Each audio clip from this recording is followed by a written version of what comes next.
Okay, why did you choose the Auto-Gyro to fly around the world? Well, the Auto-Gyro is the only type of aircraft left in existence that has never been around the world. You could name all the types of aircraft on one hand if you had 7 fingers. If you go through them, there's the fixed wing, a flex wing, a helicopter, an Auto-Gyro, a balloon, an airship, and a rocket.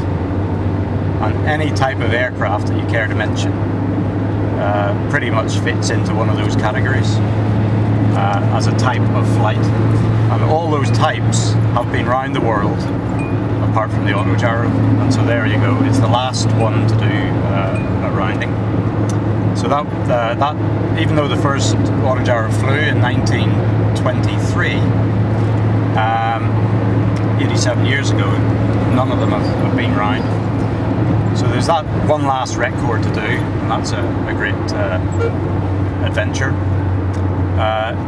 It's only recently that the aircraft have been developed sufficiently to allow an attempt to happen, probably in the last 5-10 years or so.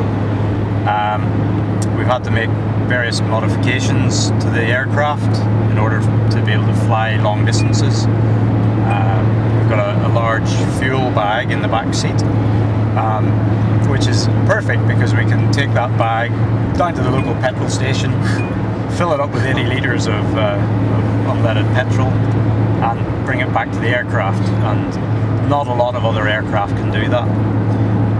So that's a great innovation.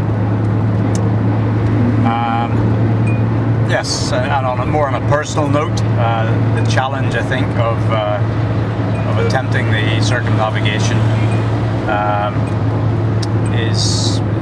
I suppose it's a challenge I've set myself after having a period of cancer in 2003. It was a very uncertain time at that time. It was by no means certain that I was going to come out the other end of it. And while I was recovering from it, I happened upon this, I was reminded really of this type of aircraft. I thought, well, there's a thing that looks quite interesting, it's quite different, there's not many of them around, and I quite like the idea of supporting the underdog, if you like, because the poor old Auto-Gyro has been sidelined really by the advent of the helicopter, even though the helicopter couldn't have been developed without the Auto-Gyro first. And it does have a valuable role to play in the future, not least because an Auto-Gyro uses about 1/3 of the fuel that you get on in a light helicopter. And how do you promote for bowel cancer? Well, we have, it's really an awareness really of bowel cancer research going on.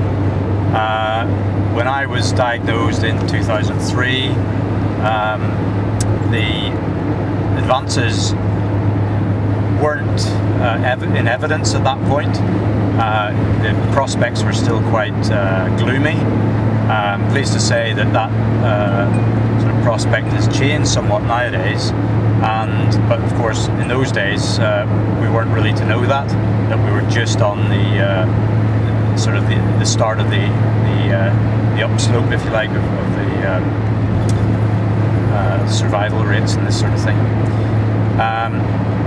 So it's really a case of bringing that out a bit more and publicising it more. And what do you do in every country you arrive in, or if you have a special program you do in every country? Well, the Auto-Gyro is so unique that you tend to sort of roll up in a country and everybody's looking at it and going, well, what is that thing? It's not a helicopter, it's not a fixed-wing aircraft, and it's something different, something special. And so it does attract quite a bit of attention, a bit of media attention and that sort of thing.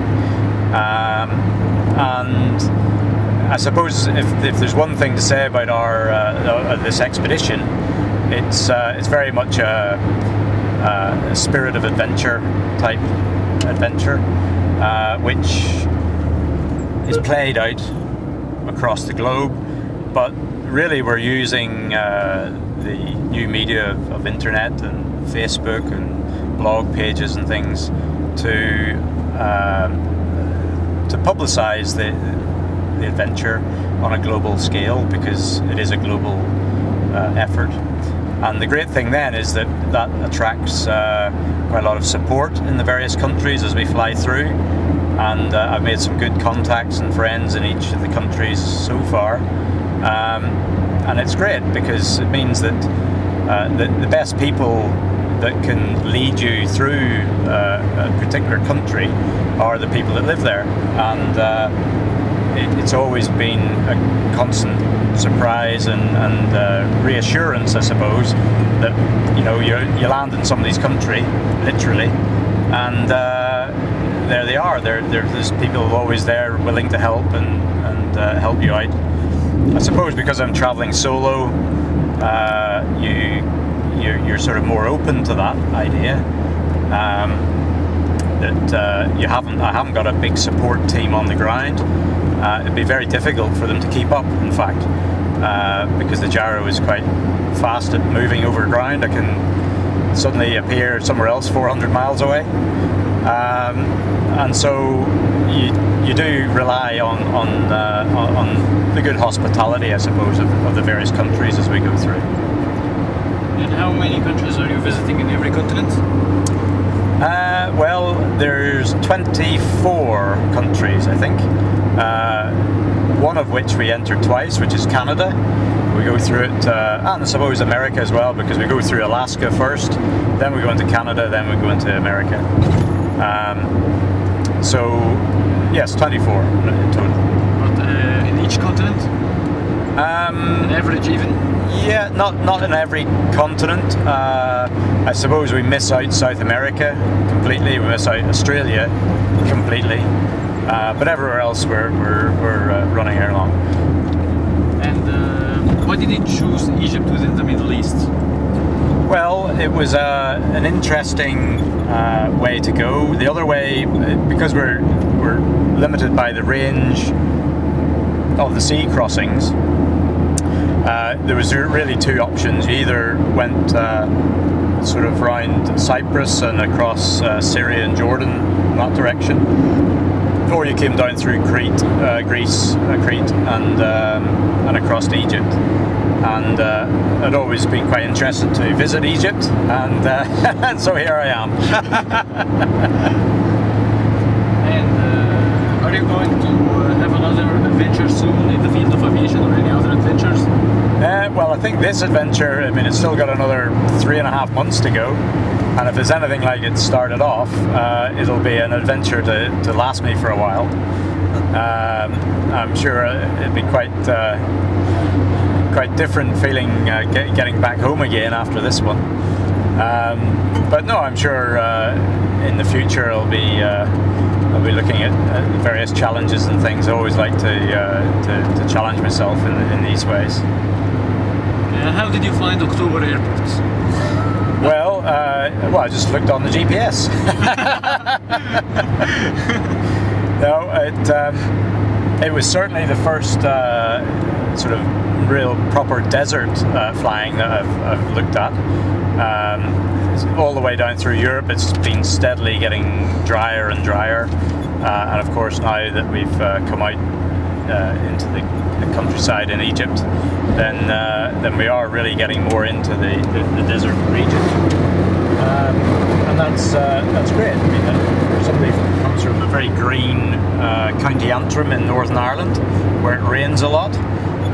It's quite a difference. What about the airport itself, the airport condition, the friendly of the ATC in Egypt? So far the aviation aspect in Egypt has been quite interesting from looking in from a distance. It's been, I have to say, it's been quite a lot of paperwork, which took me a little bit by surprise. Just the fact that we need so much approval for so many things, which in the certainly in the UK we sort of take for granted a lot of these things that here seem to need a lot of approvals, but that seems to be the system that works for Egypt. It's not as free, the sky isn't as free as it would be in a lot of areas in Europe. But maybe you could see the dawn of a new era where you get lots of autogyros flying all over the place. Which would be great.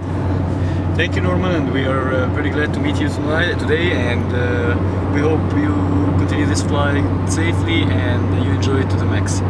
Thank you.